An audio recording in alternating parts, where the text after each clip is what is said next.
जय श्री श्याम। कैसे हो आप सभी का हमारे YouTube channel MS science expert पर हार्दिक स्वागत, हार्दिक अभिनंदन। और आज फिर से एक नई क्लास नए टॉपिक के साथ आपके सामने आए हैं। हमारा क्लासिफिकेशन के टॉपिक चल रहे थे BSc फर्स्ट सेमेस्टर में। और एक बात और बता दूं मैं कि एग्ज़ाम फॉर्म भरना स्टार्ट हो गए हैं। तो एग्ज़ाम फॉर्म की लास्ट डेट 13 तारीख है। तो सभी स्टूडेंट्स एग्ज़ाम फॉर्म भर दें। आप अंतिम तिथि का इंतज़ार ना करें। ओनली फर्स्ट सेमेस्टर के जो स्टूडेंट हैं उनके लिए एग्ज़ाम फॉर्म की डेट यूनिवर्सिटी ने घोषित की है। तो आज हम बिना समय व्यतीत किए हुए हमारा जो टॉपिक है, नया जो संघ है उसके बारे में हम बात करते हैं। नया संघ है हमारा संघ मोलस्का। ठीक है, आज हम बात करेंगे संघ मोलस्का के महत्वपूर्ण जो करैक्टर हैं, इंपॉर्टेंट जो करैक्टर हैं उनको लेकर। ठीक है, संघ मोलस्का का सबसे पहला करैक्टर, हम इससे पहले हम पढ़े थे संघ आर्थ्रोपोडा। आर्थ्रोपोडा जंतु जगत का सबसे बड़ा संघ, प्रथम अगर कोई बड़ा संघ है तो वह आर्थ्रोपोडा। इसके बाद में नंबर 2 की बात आती है तो दूसरा सबसे बड़ा जो संघ है वो संघ है मोलस्का। तो पहला करैक्टर हो गया जंतु जगत का दूसरा सबसे बड़ा संघ। दूसरा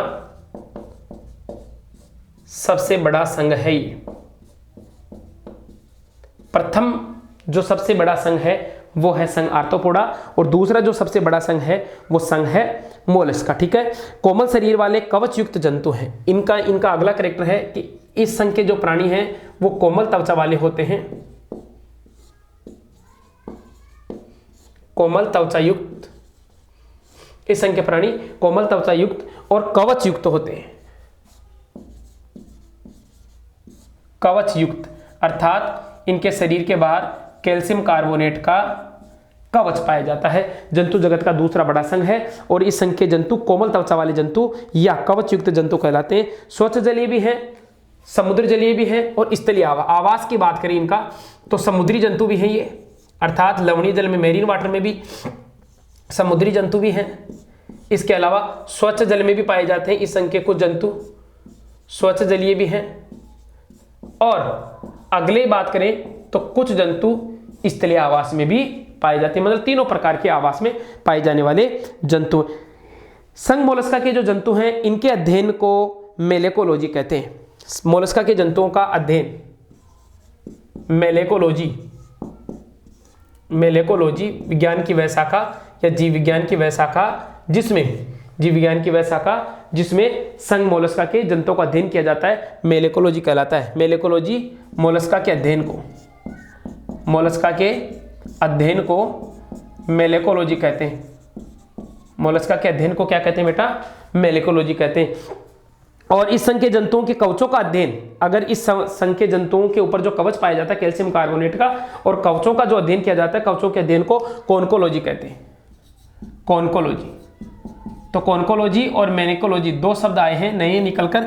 मेलेकोलॉजी तो विज्ञान की जीव विज्ञान की वह शाखा जिसमें संघ मोलस्का के जंतुओं का अध्ययन किया जाता है वो तो कहलाता है मेलेकोलॉजी। और मोलस्का के, ये तो मोलस्का के अध्ययन है, और कोन्कोलॉजी है कवचों का अध्ययन। इनके ऊपर जो कवच पाया जाता है, कवचों का जो अध्ययन है वो कहलाता है कोन्कोलॉजी। ठीक है ना। जंतुओं की समिति की बात करें तो अरीय समिति तो पहले रहेगी सारी की सारी, तो इनकी समिति की बात करें तो द्विपार्श्व समिति वाले हैं। द्विपार्श्व समिति दिखाएंगे, अरे समिति है ही नहीं इनमें। द्विपार्श्व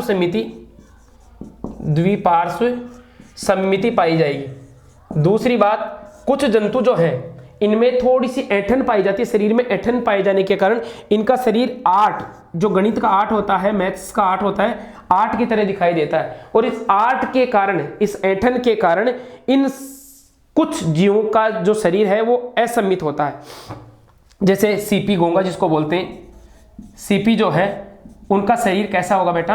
असममित। सर असममित क्यों? क्योंकि असममित तो पीछे रह गए, स्पंज वगैरह थे, असममित तो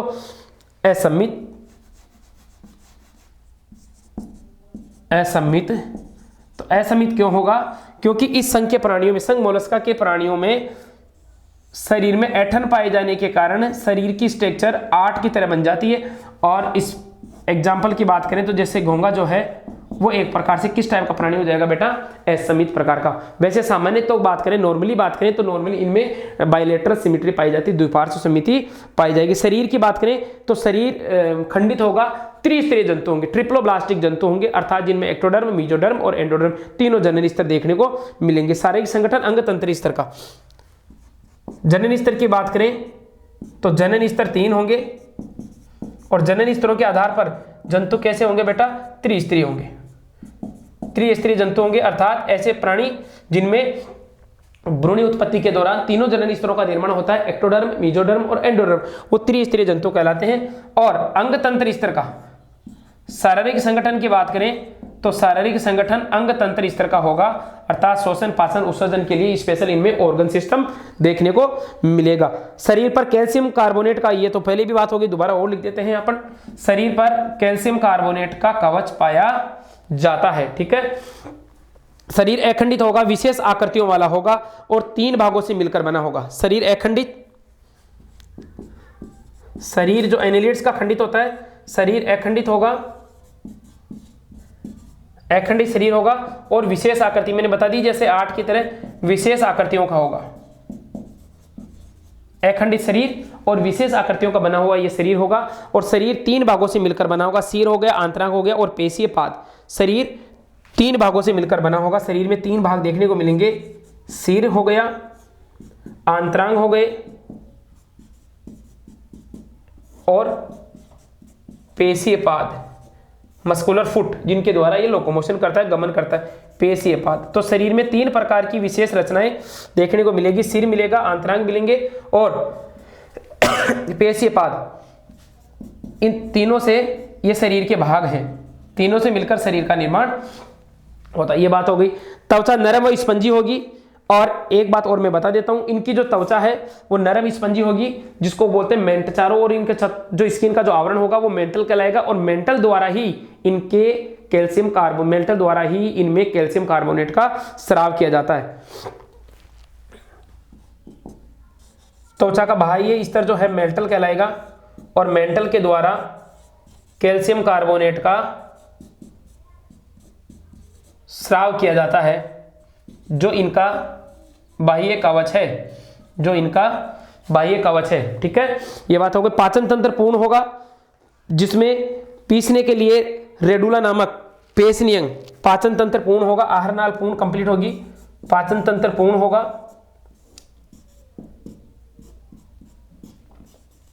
पाचन तंत्र पूर्ण, जिनमें भोजन को पीसने के लिए पीसनी चक्की, जिनको रेडुला नामक अंग पाए जाएंगे, रेडुला नामक अंग पाए जाएंगे। ठीक है, पूर्ण पाचन तंत्र, जो पूर्ण पाचन तंत्र में भोजन को पीसने के हेतु विशेष प्रकार की रचना, जिसको क्या कहते हैं, रेडुला, रेतनांग जिसको कहते हैं, वो पाए जाएंगे। ठीक है, श्वसन के लिए गिल्स पाए जाएंगे और फुफ्फुसीय कोष भी पाए जाएंगे। जल में श्वसन करेंगे तो गिल्स के द्वारा, यहां लिख देते हैं आगे से।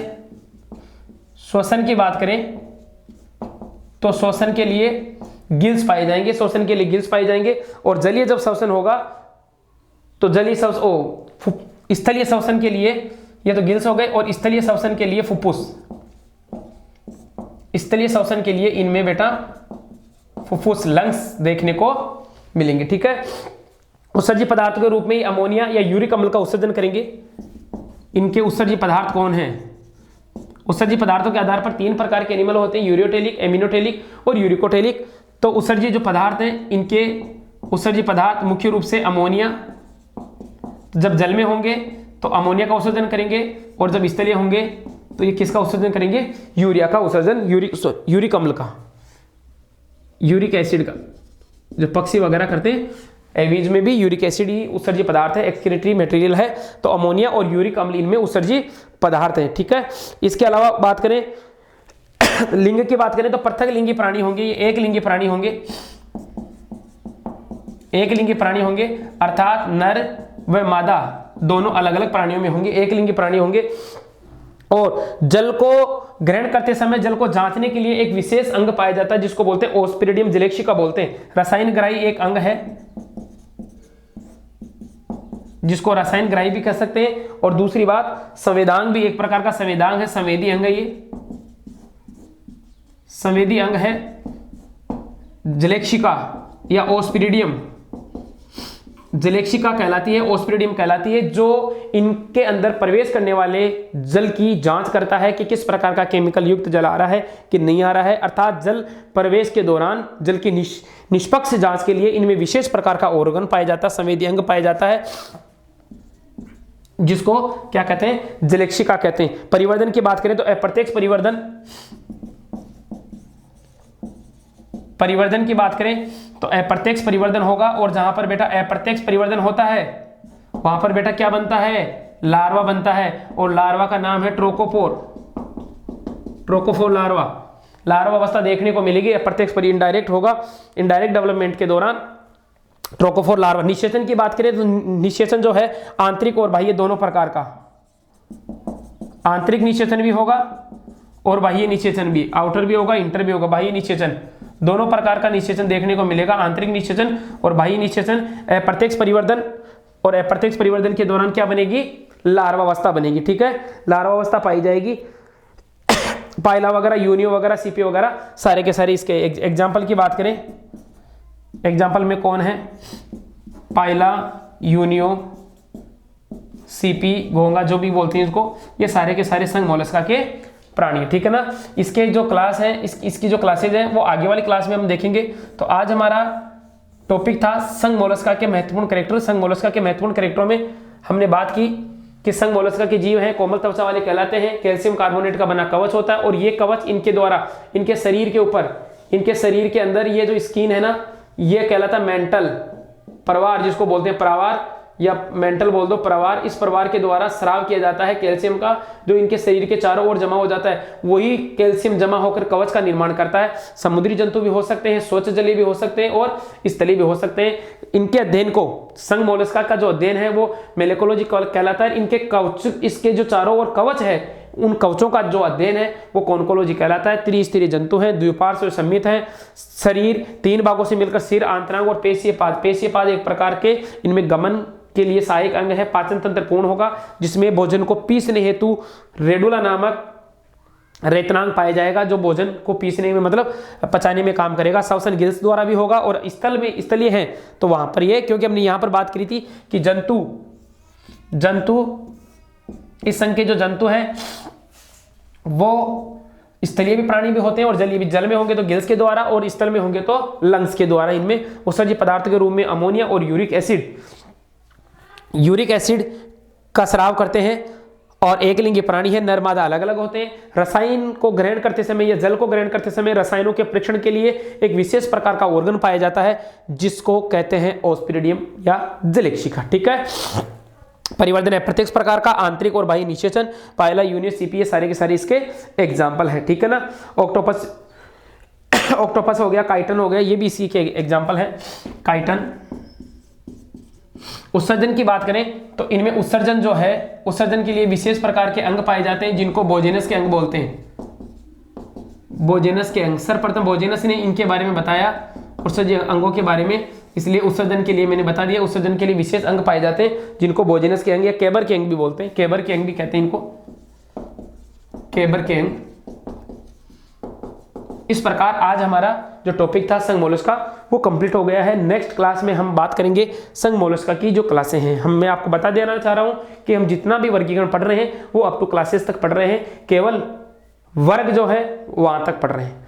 आपको हमारे द्वारा बताई गई जानकारी अगर अच्छी लगती है तो चैनल को लाइक करें और अन्य दोस्तों के साथ भी शेयर करें, और चैनल पर नए हो तो सब्सक्राइब करना ना भूलें, ताकि आने वाला जो भी नए वीडियो है, जो भी नई क्लास है, वो समय समय पर आपको उपलब्ध हो सके।